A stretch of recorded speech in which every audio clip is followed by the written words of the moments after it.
నమస్తే, welcome to our channel. నేను మీ శ్రావణి. కూటమి ప్రభుత్వం ఎంతో ప్రతిష్టాత్మకంగా నవంబర్ 14-15వ తేదీలో 30వ సిఐఐ సమ్మిట్ వైజాగ్ లో నిర్వహించబోతుంది. మరి ఈ సిఐఐ సమ్మిట్ గురించి అందరూ కూడా చర్చించుకుంటున్నారు. ఈ సిఐఐ సమ్మిట్ ఆంధ్రప్రదేశ్ కి ఏ విధంగా హెల్ప్ అవుతుంది? ఇదే అంశం పైన ఈ రోజు ఈ వీడియోలో తెలుసుకునే ప్రయత్నం చేద్దాం. మరి కూటమి ప్రభుత్వం అధికారంలోకి వచ్చిన తర్వాత పరిశ్రమలపైన పెట్టుబడులపైన ఎక్కువగా ఫోకస్ చేసింది. మరి దావోస్ పర్యటన కానివ్వండి, లోకేష్, చంద్రబాబు నాయుడు గారు వ్యక్తిగతంగా దేశ విదేశాల్లో పర్యటిస్తున్నారు. ఈ నేపథ్యంలో ఈ ఏదైతే 30వ సిఐఐ సదస్సు వైజాగ్ లో జరుగుతుందో, ఈ సదస్సు వల్ల రాష్ట్రానికి అనేక విధాలుగా ఉపయోగాలు ఉన్నాయి. ఎన్నో పెట్టుబడులు వస్తాయి అంటున్నారు. పెట్టుబడులు పరిశ్రమలే అని కాకుండా ఈ సిఐఐ సదస్సు తోటి ఏపీకి ఏ విధంగా హెల్ప్ అవ్వబోతుంది? ఈ సిఐఐ సదస్సును భారతదేశ ప్రభుత్వము, అదే విధంగా industrial department for promotion of internal trade industries, ఇవి అంతేకాకుండా ఏపీ గవర్నమెంట్, ఇవన్నీ కూడా సంయుక్తంగా కలిపి నిర్వహించబోతున్నాయి. మరీ ముఖ్యంగా ఆంధ్రప్రదేశ్ ఈ సిఐఐ సదస్సుతో ఓన్లీ బిజినెస్, ఫైనాన్స్ అనే దానిపైనే దృష్టి పెట్టకుండా ఈ సిఐఐ సదస్సు వల్ల రాష్ట్రానికి ఏం ఉపయోగం, మారుతున్న రోజుల్లో ఈ టెక్నాలజీ పెరుగుతున్నటువంటి నేపథ్యంలో పెట్టుబడులు పరిశ్రమలే కాకుండా అసలు రాష్ట్రం ముందుకు వెళ్ళడానికి వాణిజ్య పరంగా ఈ సిఐఐ సదస్సును ఉపయోగించుకోవాలని చూస్తుంది. మరీ ముఖ్యంగా మనం చూసుకున్నట్లయితే అటు దేశ విదేశాల మధ్య వాణిజ్యపరమైనటువంటి సంబంధాలను నెలకొల్పడానికి కానివ్వండి, అసలు ఈ టెక్నాలజీ ఏ విధంగా ఆర్థిక వ్యవస్థ పైన ప్రభావితం చూపుతుందో గమనించి దాన్ని పట్టుకుని ఈ సిఐఐ సదస్సులో అసలు ఆర్థిక వ్యవస్థను మెరుగుపరచడం గురించి కూటమి ఫోకస్ పెట్టిందని మనం చెప్పుకోవచ్చు.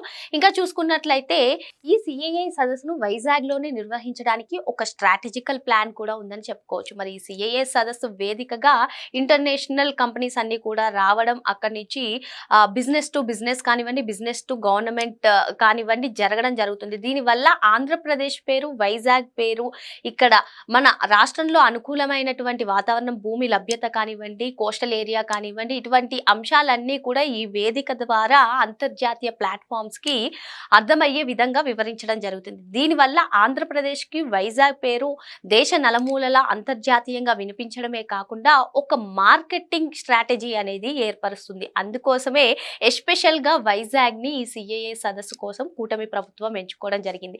ఎప్పటి నుంచో కూటమి ప్రభుత్వం కూడా వైజాగ్ ని ఐటీ హబ్ గా మార్చాలనేది ధ్యేయంగా పెట్టుకుంది. సో ఇటువంటి నేపథ్యంలో సిఐఐ సదస్సు ఇప్పుడు వైజాగ్ ప్లాట్ఫామ్ గా చేసుకున్నట్లయితే వైజాగ్ పేరు, ఏపీ పేరు అంతర్జాతీయ పరిశ్రమలకు కానివ్వండి, అంతర్జాతీయ పరిశ్రమల వ్యాపారవేత్తలకు కానివ్వండి వినపడడం ద్వారా మన రాష్ట్రంలో ఎటువంటి అనుకూలమైనటువంటి పరిస్థితులు ఉన్నాయో వాళ్ళకి విస్తృతంగా తెలిసే అవకాశాలు కనిపిస్తున్నాయి. అందుకే ఇది ఒక మార్కెటింగ్ స్ట్రాటజీ ప్లాన్ తోటి వైజాగ్ పేరును ప్రస్తావించడం, మరి వైజాగ్ లో ఈ సిఐఐ సదస్సును నిర్వహించడం జరుగుతుంది. ఈ సిఐఐ సదస్సులో ఇంకా ఏమేమి ఆకర్షించబడుతున్నాయి అనేది ఒకసారి మనం విశ్లేషించుకున్నట్లయితే, సిఐఐ సదస్సు వేదికగా ఏపీ గవర్నమెంట్ కొన్ని సెక్టార్స్ ని హైలైట్ చేయడానికి చూస్తుంది. ఆ సెక్టార్స్ ఏంటి అని మనం చూసుకున్నట్లయితే గ్రీన్ హైడ్రోజన్ కానివ్వండి, డిఫెన్స్ కానివ్వండి, ఇలాంటి సెక్టార్స్ తో పాటు జీసీసీలను కూడా హైలైట్. జీసీసీలు అంటే ఏంటంటే global capability centre.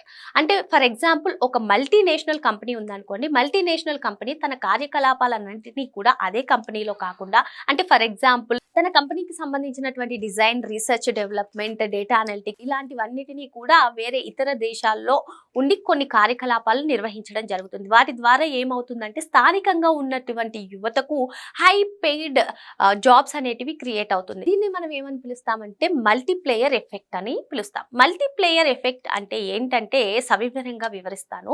Multiplayer effect అంటే ఫర్ ఎగ్జాంపుల్ మన రాష్ట్రానికి ఒక గూగుల్ డేటా సెంటరే తీసుకోండి. గూగుల్ డేటా సెంటర్ 1,00,000 కోట్ల పెట్టుబడితో వస్తుంది అని చెప్తున్నారు. మరి ఈ 1,00,000 కోట్ల పెట్టుబడితో ప్రభుత్వం అంత రాయితీలు ఇచ్చి ఆహ్వానించడానికి కారణం ఏంటి అంటే, ఒక అతిపెద్ద కంపెనీ ఒక రాష్ట్రానికి వచ్చినప్పుడు, అతిపెద్ద కంపెనీ గ్రౌండింగ్ అయ్యేటప్పుడు, దాన్ని కన్స్ట్రక్ట్ చేసేటప్పుడు ఓన్లీ ప్రత్యక్షంగా దాని జాబ్స్ కానివ్వండి, లేదంటే కార్యకలాపాలు మాత్రమే కాదు, దాని ద్వారా పరోక్షంగా ఎన్నో వేల కోట్ల పెట్టుబడులు వచ్చే అవకాశాలు కూడా కనిపిస్తాయి. For example Google data centre construction చేయడం గురించి చూసుకున్నట్లయితే కన్స్ట్రక్షన్, రియల్ ఎస్టేట్ పెరుగుతుంది.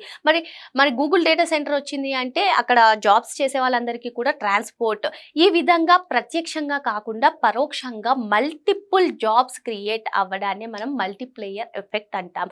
సో ఈ సిఐఏ సదస్సు వేదికగా ఈ జీసీసీలను కూడా ప్రభావితం చేయాలని చూస్తుంది కూటమి ప్రభుత్వం.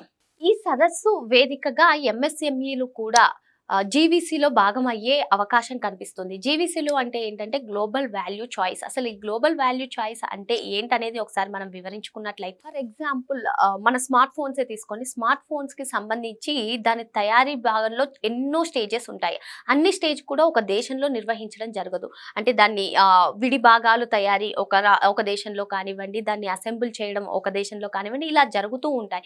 ఎప్పుడైతే ఈ వర్క్ అనేది డిస్ట్రిబ్యూట్ చేస్తారో అప్పుడు ఆ దేశంలో ఆ కార్యకలాపాలు జరుగుతున్నప్పుడు ఆ కార్యకలాపాల్లో ఈ ఎంఎస్ఎంఈల పాత్ర కూడా ఉంటుంది.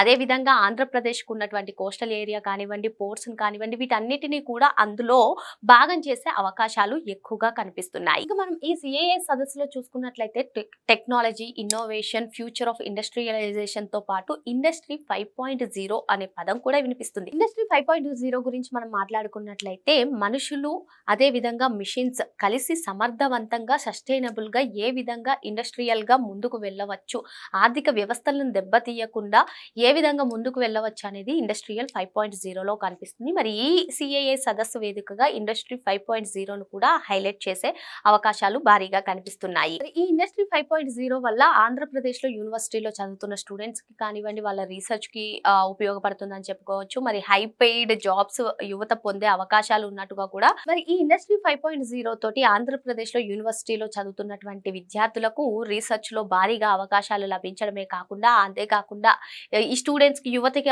నైపుణ్యం కలిగినటువంటి యువతకు అందరికీ కూడా హై పెయిడ్ సాలరీస్ తోటి ఉద్యోగ అవకాశాలు కలగడం కూడా జరుగుతుంది. అంతేకాకుండా ఈ సిఏఏ సదస్సులో జియో ఎకనామికల్ ఫ్రేమ్ వర్క్ అనేది కూడా ఎక్కువగా వినిపిస్తుంది. అసలు ఇదేంటి, ఇది వైజాగ్ కి ఏ విధంగా ఉపయోగపడుతుందని మనం చూసుకున్నట్లయితే ఇరు దేశాల మధ్య వాణిజ్య పరంగా ఇదొక ఎకనామికల్ స్ట్రాటజీయే కాకుండా పొలిటికల్ స్ట్రాటజీ కూడా అని మనం చెప్పుకోవచ్చు. ఎందుకంటే ప్రస్తుతం ఉన్నటువంటి పరిస్థితుల్లో యుఎస్ కానివ్వండి, చైనా కానివ్వండి, రష్యా కానివ్వండి, లేదంటే ఇండియా కానివ్వండి, వీటి మధ్య వాణిజ్యపరమైనటువంటి సంబంధాలు రాజకీయాలతో ముడిపడి ఉన్నదన్న అంశం వాస్తవం. మరి ఇటువంటి నేపథ్యంలో ఇప్పుడు వైజాగ్ లో జరగబోయే ఈ సిఏఐ సదస్సు వైజాగ్ లో జరగడం వల్ల ఇండో పసిఫిక్ ప్రాంతంలో ఈ వాణిజ్య పరంగా ఇది ఒక గేట్వేగా మారుతుందని మనం చెప్పుకోవచ్చు. కంటెంట్ నచ్చినట్లయితే సబ్స్క్రైబ్ అవర్ ఛానల్. మరో అంశంతో మళ్ళీ కలుద్దాం. Thank you.